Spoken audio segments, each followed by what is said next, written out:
பிரதமர் மோடி உடனடியாக அமெரிக்க அதிபர் ட்ரம்பை கண்டிக்க வேண்டும். இந்தியாவை பிளாக்மெயில் பண்ணுறதுக்கும் இந்தியாவுக்கு உத்தரவு போடுவதற்கும் ட்ரம்ப் யார் அப்படின்னு இந்தியா முழுக்க எதிர்க்கட்சிகள் கொந்தளிக்க தொடங்கி இருக்கிறார்கள். Now the United States will decide who we buy oil from. The United States will come to us and say you cannot buy oil from so and so and so and so and so and so. Russia, Iran, whoever they want, they will decide. Our Prime Minister will not decide. பாஜக இது என்ன blackmail இருக்கிறது, எவ்வளவு பெரிய ராஜதந்திர வெற்றி தெரியுமா பிரதமருக்கு அப்படின்னு அவங்க ஒரு பக்கம் மகிழ்ச்சியோட வரவேற்றுக் கொண்டிருக்கிறார்கள். என்ன நடந்தது? அமெரிக்கால ஒரு அதிகாரி அவர் ட்வீட் போடுறார், நாங்கள் இந்தியாவை அலோவ் பண்ணுறோம், நாங்கள் அவங்களுக்கு பர்மிஷன் கொடுக்குறோம் என்று போடுவதற அளவுக்கு தான் நாம் நிற்கிறோமா? இது எப்படி ஏற்றுக்க முடியும் அப்படின்னு மிகப்பெரிய விவாதம். என்ன நடந்தது? சர்வதேச அளவில் ஈரான் தொடர்பான விவகாரங்களில் ரஷ்யாவுக்குடனான இந்த ஜியோ பாலிட்டிக்ஸ்குள்ள இந்தியாவுக்கு மிகப்பெரிய நெருக்கடி உருவாகி இருக்கிறதா? அதை பொதுவெளியில் போட்டு உடைத்திருக்கிறதா அமெரிக்கா? அதன் அதிபர் ட்ரம்ப் இந்தியாவுக்கு உத்தரவு போடுவதற்கு அமெரிக்கா யார் என்கிற கேள்வி ஏன் எழுகிறது? அடுத்த வாரம் திங்கட்கிழமையிலிருந்து இந்தியாவினுடைய நாடாளுமன்றம் கூடுகிறது. இந்த சூழலில் இப்படியான ஒரு விஷயம் வருவது என்பது பாஜகவுக்கு நெருக்கடியா? விரிவாக அலசுகிறது இந்த தமிழ் குரலின் புலவன் எக்ஸ்க்ளூசிவ் செய்தி தொகுப்பு. பிரதமர் மோடி ஏன் மௌனமாக இருக்கிறார் அப்படின்னு காஷ்மீரில் தொடங்கி கன்னியாகுமரி வரைக்கும் பாஜகவுக்கு எதிரான கட்சிகள் எல்லோரும் ரியாக்ட் பண்ணிட்டாங்க. ட்ரம்ப் யாருங்க இதை சொல்லுங்கிறத தாண்டி நம்ம பிரதமர் கடுமையான பதிலடி கொடுக்கணும் அப்படி என்னதாங்க சொன்னாங்க அப்படின்னா, அமெரிக்காவினுடைய வெளியுறவுத்துறை office of foreign assets control department of treasury, அங்கே இருக்கக்கூடிய அந்த நிதித்துறை செயலகம் இருக்காங்க இல்லையா, அவங்க கருவூலம் சார்ந்து அவங்க வெளிநாட்டில் இருக்கக்கூடிய அந்த தொடர்புகள் சம்பந்தமான விஷயங்களுக்கான பிரிவு அவங்க என்ன பண்ணுறாங்க, ஜென்ரல் லைசன்ஸ் 133 அப்படின்னு ஒரு இதை ரிலீஸ் பண்ணுறாங்க. நீங்கள் பாருங்கள், அதில் delivery and sale of crude oil petroleum product ரஷ்யாவோட தொடர்புடையது மார்ச் 5, 2026 டு இந்தியா தொடர்பாக ஒரு அறிக்கை, 2 பக்க அறிக்கை. அதாவது யூஎஸ் கவர்மெண்ட்டோட ஒரு டிபார்ட்மெண்ட் உத்தரவு போடுது. என்ன அப்படின்னா, அதன்படி இந்தியா அடுத்த 30 நாட்களுக்கு ரஷ்யாவிடமிருந்து எண்ணெய் வாங்கி கொள்ளலாம். இது எண்ணெயோட இதுக்கு நாங்கள் லைசன்ஸ் கொடுக்குறோன்னு. இப்போ நம்ம வண்டிக்கு டிரைவிங் லைசன்ஸ் வாங்கணும்னா ஆர்டிஓ கொடுப்பாரு. ஆர்டிஓக்கு அதுக்கான அதிகாரம்ங்கிறது நம்மளுடைய கவர்னன்ஸில் பியூரோக்ரஸியில் அதுக்கு துறை உருவாக்கப்பட்டு துறைகளுக்கான அதிகாரம் அளிக்கப்பட்டிருக்குன்னு புரிஞ்சுக்க முடியுது. இந்தியா யார்கிட்ட பெட்ரோல் வாங்கணும், குரூட் ஆயில் வாங்கணும் லைசன்ஸ் கொடுக்கறதுக்கு ட்ரம்ப் என்ன நம்ம இந்தியன் படத்தில் வர மாதிரி ஆர்டிஓ ஆஃபீஸ் வாசலில் எதுவும் பெஞ்ச் போட்டு உட்காந்துருக்காரா? இல்லை இந்த இதில் கையெழுத்து போட்ட பார்த்திங்கன்னா பிராட்லி டி ஸ்மித் அப்படிங்கிறவர் அதில் கையெழுத்து போட்டிருக்காரு. இதை சமூக வலைதளங்களில் பதிவிடுவது, அமெரிக்கா அப்படி ஒரு லைசன்ஸ் கொடுத்துருக்கு அப்படிங்கிறத முதல்ல அமெரிக்காக்காரங்க தான் அறிவிக்கிறாங்க. ட்ரெஷரி செக்ரட்டரி ஸ்காட் பெசன்ட் அவர்கள் தான் அறிவிக்கிறார். அவருடைய ட்வீட் அப்படியே பார்ப்போம்.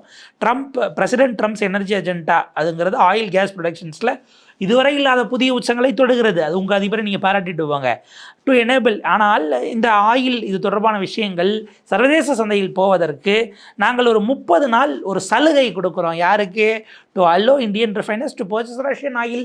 இந்திய எண்ணெய் நிறுவனங்கள் ரஷ்யாவிடம் எண்ணெய் வாங்கி கொள்ள 30 நாட்களுக்கு சலுகை கொடுக்குறோம். இது ஒரு ஷார்ட் டேர்ம் தான். இதனாலலாம் ஒன்றும் பெருசாக ரஷ்யாவுக்கு லாபம் வந்துட போகிறது இல்லை. ஏன்னா இதில் ஒரு ஹைலைட்டை பாருங்கள். ரஷ்யாட்ட நீங்கள் வாங்கிக்கலாம். எதை வாங்கலாம்னா, ரஷ்யா ஏற்கனவே கச்சா எண்ணெய் பிரித்தெடுத்து அதில் சில ரிஃபைனரிஸோ இல்லை அப்படியே க்ரூடாகவே கொடுக்குறாங்களோ அதை கப்பலில் ஏற்றி கொண்டு வந்துட்டு பாதி வழியில் கப்பலில் நிற்கிற எதை வேணாலும் நீங்கள் வாங்கிக்கங்கிறாங்க. இது என்னையா இது? ஏற்கனவே ஒருத்தருக்கு டெலிவரி கொடுக்குறேன்னு போகிற பார்சலை பாதி வழியில் நிப்பாட்டி, இல்லை அவருக்கு நீங்கள் டெலிவரி கொடுக்க வேண்டாம், நான் அதை விட இவ்வளோ ரேட்டுக்கு நம்ம பேசுவோம்னு பாதியில் பிடிங்கிட்டு போகிறதுக்கு நீங்கள் யார் உத்தரவு கொடுக்க? இப்போ இது நடுக்கடலில் நிற்கிதுன்னா கடலுக்கு அமெரிக்கா அத்தாரிட்டியா? ரஷ்யா யார்கிட்ட பொருள் விற்கணுங்கிறதுக்கு நீங்கள் எப்படி அத்தாரிட்டி ஆவீங்க? இந்தியா யார்கிட்ட வாங்கணும்னு சொல்ல நீங்கள் யார்? இவ்வளோ கேள்விகள் நமக்கு எழுது. யூஎஸோட நாங்கள் தொடர்ந்து இருக்கோம், போகிற வர இதெல்லாம் சரின்னுட்டு போட்டுட்டு குளோபல் எனர்ஜியில் இந்த சூழலுக்காக இந்த ஒரு சின்ன ஏதோ சலுகை பாவம் பார்த்து அவங்க நமக்கு தர மாதிரி ஒரு செய்தியை ஸ்காட் பெசன்ட் போட்ட பிறகு தான் இது மிகப்பெரிய இதாகுது. நான் முதல்லையே நம்ம காட்டினதை போல் 2 பக்க, அதாவது வெள்ளை மாளிகையில் இருக்கக்கூடிய அந்த கருவூல செயலகம் அவங்களுடைய அறிக்கையில் அது கவர்மெண்ட் ஆர்டராக நீங்கள் கருத வேண்டியிருக்கிறது. அரசாணை, அமெரிக்க அரசு ஆணை போடுகிறது, இந்தியாவுக்கு 30 நாள் நீங்கள் இதை பண்ணிக்கலான்னு. எங்கேருந்து வந்துச்சு உங்களுக்கு இந்த அதிகாரம்? இது ஒரு சாவரின் நேஷன் இல்லையாங்கிற கேள்வி தான் இந்த இடத்துல எழுது.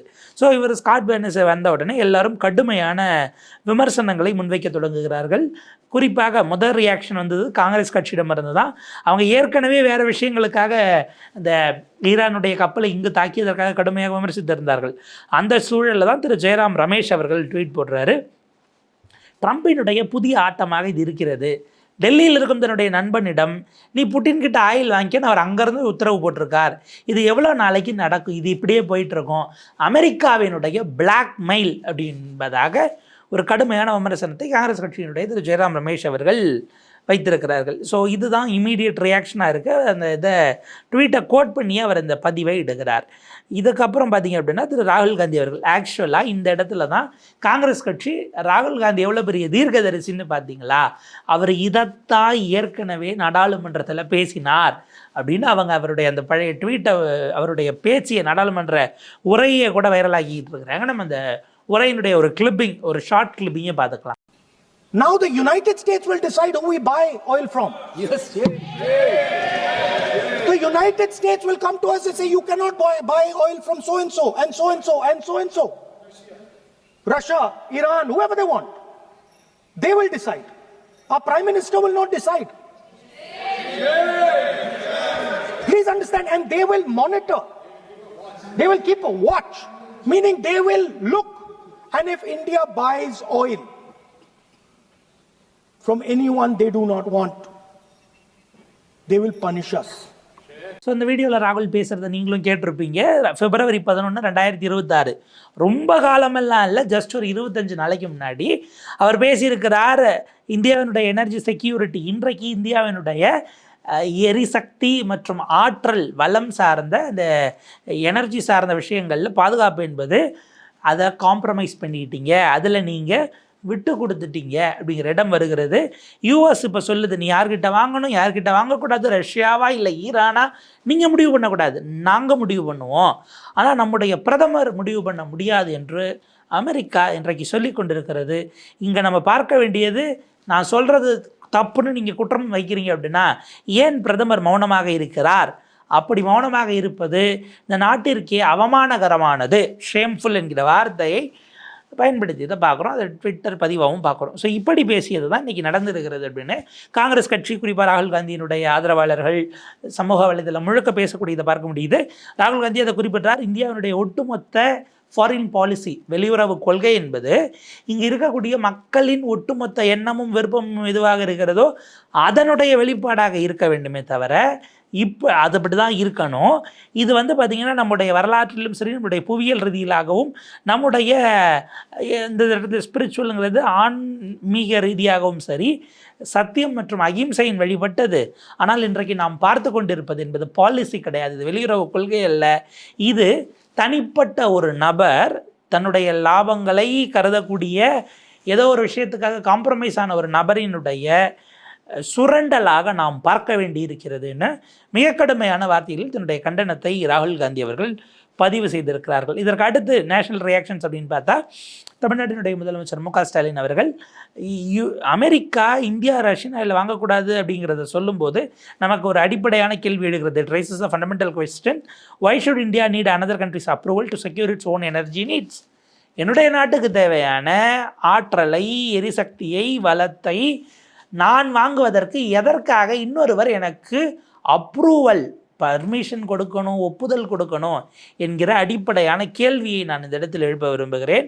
இதில் அதை விட இன்னொரு ட்ரபிளாக இருக்கக்கூடியது Iranian warship IRIS Dena US வந்து இங்கே பார்ட்டிசிபேட் பண்ணிவிட்டு இன்டர்நேஷ்னல் ஃப்ளீட் ரிவ்யூ 2026 நேவல் எக்ஸசைஸில் இந்தியா விசாகப்பட்டினத்தில் நடத்தியதிலிருந்து போன நேரத்தில் மல்டிநேஷ்னல் எக்ஸசைஸில் ஈரானுடைய கப்பல் தாக்கப்படுகிறது, முடிச்சுட்டு போன கப்பல் அப்படின்னா நீங்கள் அமைதியாகவும் இருக்க முடியாது, இதுக்கு சம்மந்தம் இல்லை அப்படின்ட்டு பதிலளிக்காத மாதிரியும் நழுவிட்டு பூசி மெழுகவும் முடியாது. நீங்கள் ஆக்டிவாக இந்த இடத்துல ரெஸ்பாண்ட் பண்ணணும், ரியாக்ட் பண்ணணும் என்கிற இடத்திற்கு ஒரு அழுத்தத்தை அல்லது ஒரு அந்த பார்வையை தமிழ்நாட்டினுடைய முதலமைச்சர் தன்னுடைய பர்சனல் ஹேண்டல்லேருந்து பதிவு பண்ணுறாரு. பொலிட்டிக்கலி இந்த யூனியன் பிஜேபி கவர்மெண்ட் இதில் கம்ப்ளீட்டாக காம்ப்ரமைஸ் ஆகிடுச்சு. குறிப்பாக நமக்கு இருந்த ராஜதந்திர ரீதியிலான தன்னாட்சி பொருந்திய விஷயங்களை இன்றைக்கு, அதே போல் நமக்கு இருந்த யாருடைய சார்பும் இல்லாத சார்பற்ற ஒரு வெளிநாட்டு கொள்கை, வெளியுறவு கொள்கையும் இன்றைக்கு ஒட்டுமொத்தமாக நாம் ஒப்பு கொடுத்திருக்கிறோம் அப்படிங்கிற இடத்துக்கு வருது. சர்வதேச அரங்கில் இந்தியாவினுடைய கண்ணியம் என்பது காக்கப்பட வேண்டும். இந்தியாவினுடைய இறையாண்மை, அதனுடைய நலன் அப்படிங்கிறத பேணி பாதுகாக்க வேண்டிய இடம் நமக்கு பொறுப்பு இருக்கிறது அப்படின்னு தமிழ்நாட்டினுடைய முதலமைச்சர் மு.க.ஸ்டாலின் அவர்களுடைய ரியாக்ஷன் அப்படிங்கிறதும் இன்றைக்கு தேசிய லெவலில் கவனம் பெறுகிறது. ஆம் ஆத்மியினுடைய திரு மணீஷ் சிசோடியா மூத்த தலைவர்கள் அவர் கேட்கிறார், பிரதமருடைய அமைதி என்பது ஒட்டுமொத்த நாட்டிற்கே இன்றைக்கு அவமானகரமானது. இதெல்லாம் யார் சொல்கிறது, யார் பஞ்சாயத்து பண்ணுறது, எந்த இடம், எதற்காக இப்போது வரை இந்த நாட்டினுடைய வெளியுறவுத்துறை அமைச்சர் டாக்டர் எஸ் ஜெய்சங்கர் அவர்களும் சரி மற்றவர்களும் அல்லது பிரதமரோ அமெரிக்கா பொய் சொல்கிறது, அமெரிக்க அரசு தவறான விஷயங்களை பேசிக்கொண்டிருக்கிறது அப்படின்னு ஏன் இப்போ வரை மறுக்கவில்லை? இதற்கு சரியான பதிலடியை நீங்கள் கொடுத்திருக்க வேண்டும் அல்லவா அப்படிங்கிற கேள்வியை கேட்குறாங்க. ஓகே, உங்களுக்கு அங்கே ட்ரெஷரியினுடைய செக்ரட்டரி லெவலில் விடுறாங்க அப்படின்னா, நீங்கள் இங்கேருந்து நம்முடைய வெளியுறவுத்துறை செயலாளர் இருக்கிறார் திரு விக்ரம் மிஸ்ரி அவர்கள் 5 நாட்கள் கழித்து ஈரானுடைய உச்சத்தலைவருடைய இறப்புக்கு போய் கண்டோலன்ஸில் சைன் பண்ணிட்டு வந்தார் இல்லையா, அதே விக்ரம் மிஸ்ரி அவர்களை விட்டு பேச விடலாமே. அல்லது வர்த்தகத்துறைக்கு செயலாளர் பியூஷ் கோயல் ஆப்வியஸாக பேச மாட்டார், அவர் என்ன இப்போ தமிழ்நாட்டில் சீட்டு பங்கிட்டு இந்த பிரச்சனைகளில் வேறு சிக்கிக்கிட்டு இருக்காரு, இல்லைனாலும் அவர் பேச மாட்டாருங்கிறது தனிக்கதை. அவரை விட்டு அவர் தான் அவருடைய துறையாக வர்த்தகம் இருக்கிறது, அல்லது அதில் இன்டர்நேஷ்னல் ஆஃபீஸும் சேர்ந்து வருதுன்னா அவங்க செக்ரட்டரியும் இவங்க செக்ரட்டரியும் சேர்ந்து ஒன்றா அனுப்பி ஒரு விளக்கத்தை கொடுக்கலாமே அப்படிங்கிற கேள்விகளை மணீஷ் சிசோடியாவினுடைய பேச்சிலிருந்தும் மற்ற எதிர்க்கட்சிகளுடைய குரலாகவும் நம்ம பார்க்க வேண்டியிருக்கு.